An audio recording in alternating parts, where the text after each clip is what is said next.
30 April बेलासिनि बयनिसिमबो गोजोननाय जासिहरग्रोनाय थाबाय। अन्नानै रादाबाव गोदानै फैदोंब्ला लाइक खालाम आरो साबस्क्राइब खालाम। गाहाय रादाबाव दङ जोंनि बर' हारिनि बड'फा उपेन्द्र नाथ ब्रह्मनि 1 मेआव रुंसारि सान एबा मुलुग संसारखौ नागारलांनायनि सान। बेखौनो BKWACआ बयबो बर'नि नखरफोरखौ बर'नि बिफा बड'फा उपेन्द्र नाथ ब्रह्मनि मुङाव आलारि बाथि सावनो थाखाय आनान गसाइनाव आरज गाबनानै बयबो बर' हारिया आलो गोजोन थांनानै थानो हानांगौनि थाखाय आनान गसाइनाव आरज गाबनो आरो जोंनि बड'फा उपेन्द्र नाथ ब्रह्मनि जिउआ आलो गोजोन सोरगोआव थानो हानाय बायदि आरज गाबनो थाखाय BKWACनि मावफुं सोद्रोमा महेश्वर बसुमतारिया बयखौबो खावलायहरदों।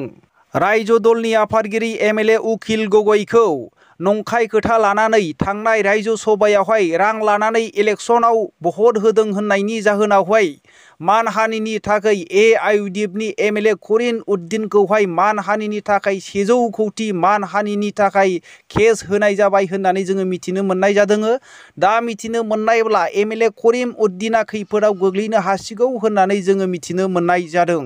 मैया आसाम पुलिसनि गोख्रों सिग्रोमनायनि आसाम पुलिसनि नाजानायावहाय आसामनि मोननै रायजोआवहाय श्रीरामपुर आरो मरिगावआवहाय 23 कौटिनि 3.6 किल'ग्राम हेर'इन हमनो हानाय जादों।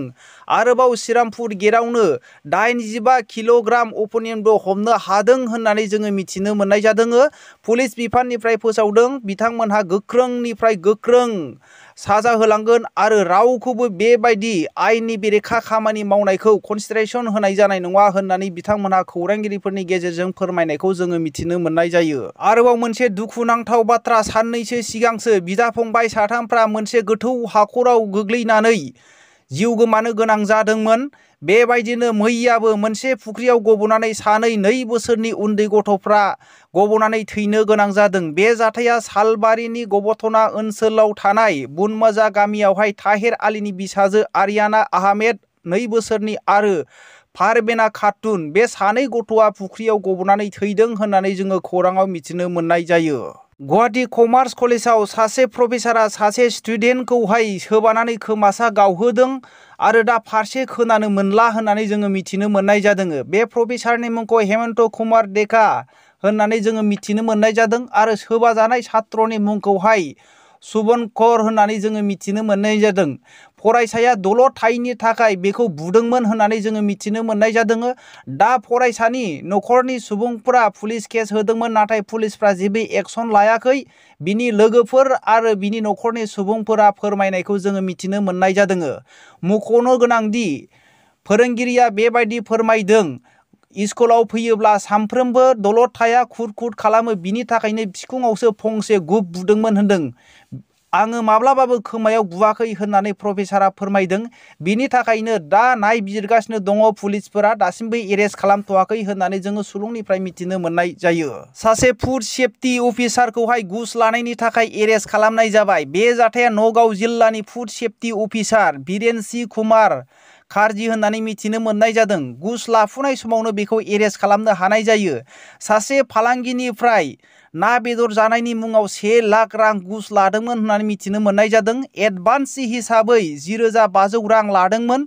बेजों लोगोसे 10,500 रांखौ मोनफानाय जादों होननानै जोङो मिथिनो मोननाय जादों। बिथाङा ना बेदर जानायनि मुङावहाय लानाया दा बिथाङा जोबथेसालियावहाय दालि आरो ओंखामसो मोनजासिगोन होननानै जोङो बयबो मिथिनो हायो।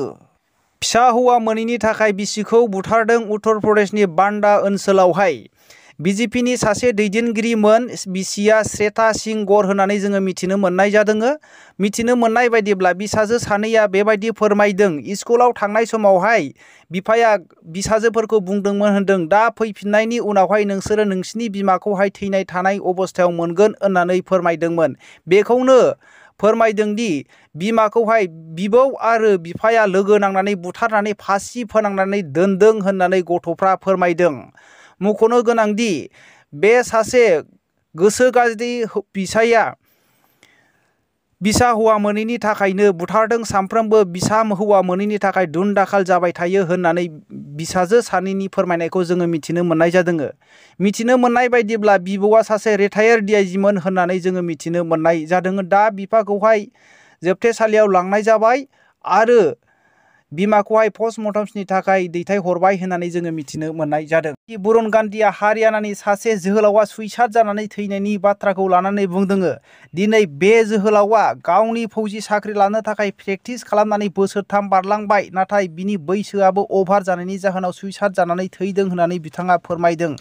बिनिखायनो गोबां सेंग्रा सिख्लाफ्रा बेबायदि प्रेक्टिस खालामनानै दिनै बोसोरथाम बारलांबाय। दिनै गासै सोरबा सुबुंफोरनि बैसोआ दिनैहाय बारलांनो गोनां जाबाय। बिनि थाखायनो गोबां सेंग्रा सिख्लाफोरनि गोसोआव नार्भास जाबाय। बिनिखायनो थाबैनो राहा लानो थाखाय सरखारनिसिम खावलायनायखौ जोङो मिथिनो मोननाय जायो।